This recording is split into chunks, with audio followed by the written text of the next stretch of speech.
رات کو لوگ یہ دعائیں کر رہے تھے کہ کاش خان صاحب کی درخواست جو ہے یہ خارج ہو جائے. پہلی دفعہ یہ درخواست دی جا رہی تھی کہ کاش یہ درخواست خارج ہو تاکہ خان صاحب کے کیسز جو ہیں ختم ہو جائیں. خان صاحب کی اپنی درخواست پر پی ٹی آئی والے دعائیں کر رہے تھے خارج ہو جائے. اس لیے کیونکہ درخواست اگر خارج ہوتی ہے خان صاحب کی تو ڈیفینیٹلی ان کے کیسز جو ہیں وہ ان کے ختم ہو جائیں گے, بی بی صاحبہ کے ختم ہو جائیں گے.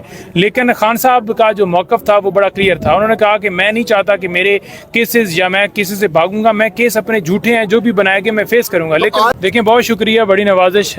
بالکل جی, سپریم کورٹ میں جو آج سماعت تھی, جیسے آپ کو پتہ ہے کہ فیصلہ محفوظ ہوا تھا اور آج فیصلہ آنا تھا. یہ بیسیکلی درخواست خان صاحب نے دی تھی سپریم کورٹ میں. خان صاحب نے درخواست دی تھی کہ یہ جو چور لٹیرے ڈاکو جو ہیں جنہوں نے ملک لوٹا ہے, انہوں نے نیب کے اندر ترامیم کر کے اپنے کیسز ختم کروا رہی. تو خان صاحب نے ان تمام ترامیم کو چیلنج کیا. تو جب یہ سپریم کورٹ میں معاملہ آیا تو خان صاحب کے حق میں فیصلہ آیا. اس کے بعد حکومت چلی گئی سپریم کورٹ میں, انٹرا کورٹ اپیل فائل کر دی. جب انٹرا کورٹ اپیل کے اوپر فیصلہ آنا تھا تو وہ فیصلہ محفوظ ہو گیا. 2.5 مہینے تک یہ فیصلہ محفوظ رہا. رات کو لوگ یہ دعائیں کر رہے تھے کہ کاش خان صاحب کی درخواست جو ہے یہ خارج ہو جائے. پہلی دفعہ یہ درخواست دی جا رہی تھی کہ کاش یہ درخواست خارج ہو تاکہ خان صاحب کے کیسز جو ہیں ختم ہو جائیں. خان صاحب کی اپنی درخواست پر پی ٹی آئی والے دعائیں کر رہے تھے خارج ہو جائے. اس لیے کیونکہ درخواست اگر خارج ہوتی ہے خان صاحب کی تو ڈیفینیٹلی ان کے کیسز جو ہیں وہ ان کے ختم ہو جائیں گے, بی بی صاحبہ کے ختم ہو جائیں گے.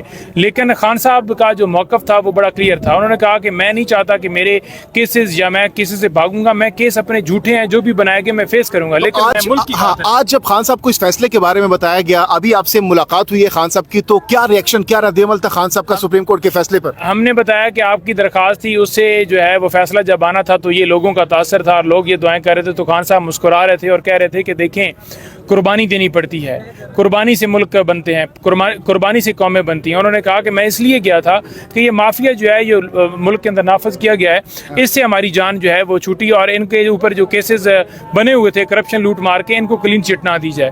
تو خان صاحب نے کہا کہ میں جو میرا موقف تھا میں اپنے موقف کے اوپر قائم رہا اور میں چاہتا تھا کہ جو ہے میں نے ملک کو دیکھا, میں نے یہ نہیں دیکھا کہ میرے کیس کو فائدہ ہو. اور خان صاحب اینڈ تک یہی ان کی رہی کہ یہ درخواست خان صاحب کی خارج نہ ہو.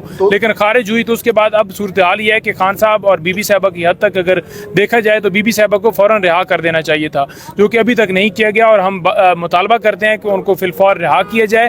اور دوسرے نمبر پر خان صاحب کی رہائی اس لیے نہیں ہو سکتی تھی کیونکہ خان صاحب صرف ایک کیس نہیں تھے, خان صاحب کے اوپر جو 9 مئی کے کیسز تھے ان میں بھی خان صاحب کی گرفتاری ڈالی گئی ہے. تو توشہ خانہ کیس کی حد تک جو ہے وہ بی بی صاحبہ کو رہا کرنا تھا. لیکن جو وہاں پر پراسیکیوٹر تھے وہ پیش ہوئے, انہوں نے کہا کہ ابھی ہمارے پاس فیصلے کی کاپی نہیں آئی, لہذا سماعت تک ملتوی کی جائے تاکہ ہمارے تک کاپی آ جائے تو اس کے بعد پھر اس کو کر دیجیے گا. کیونکہ ہم نے یہی کہا کہ ان کو رہا کیا جائے اور خان صاحب کا بھی کیس بند کیا جائے, لیکن وہ ان کی صدا کے اوپر یہ سماعت جو ہے ملتوی ہوئی. نعیم حیدر پنجوتا صاحب, آج کے سپریم کورٹ آف پاکستان کے فیصلے کے بعد اب خان صاحب کے اوپر جو نیب کے کیسز ہے اس میں کیا ہوگا, واٹ نیکسٹ؟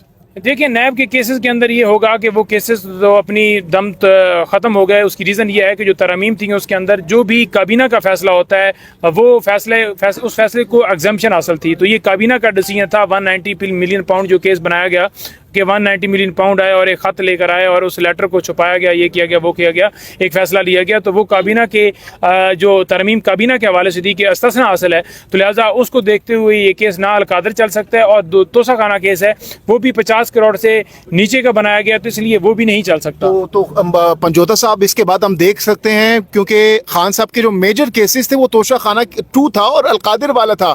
تو یہ جب آپ کہہ رہے ہیں ختم ہو جائیں گے تو اس کے بعد تو خان صاحب کی رہائی میں کوئی زیادہ رکاوٹیں نہیں ہوں گی. دیکھیں بی بی صاحبہ کی رہائی میں فی الحال رکاوٹ نہیں ہے کیونکہ صرف ایک کیس ہی ہے. لیکن خان صاحب کی حد تک 9 مئی کے کیسز ہیں جن میں ہم نے بیلز فائل کی ہیں. آج بھی سماعت تھی جو سماعت 7 تاریخ کو ملتوی ہو گئی اور ہم یہی استدعا کر رہے ہیں کہ وہ سماعتیں کر کے ان کی بیلز ڈیسائیڈ کی جائیں تاکہ خان صاحب کی بھی رہائی ہو سکے. لیکن الحمدللہ آج خان صاحب کا کیس ہار کے بھی جیت گئے ہیں, آپ کے سامنے ہے.